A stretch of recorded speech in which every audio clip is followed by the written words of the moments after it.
Κώστα, το φαΐ είναι έτοιμο. Δεν πεινάω. Ασχολείσαι μόνο με τον υπολογιστή. Καταστρέφεις το σώμα και το πνεύμα. Άννα, αφού σου είπα δεν πεινάω. Έχουμε να βγούμε εβδομάδες. Τι σχέση είναι αυτή?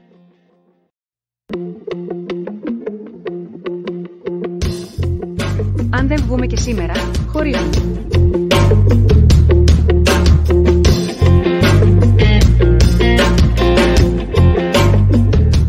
Κώστα, έλα να παίξουμε 5x5.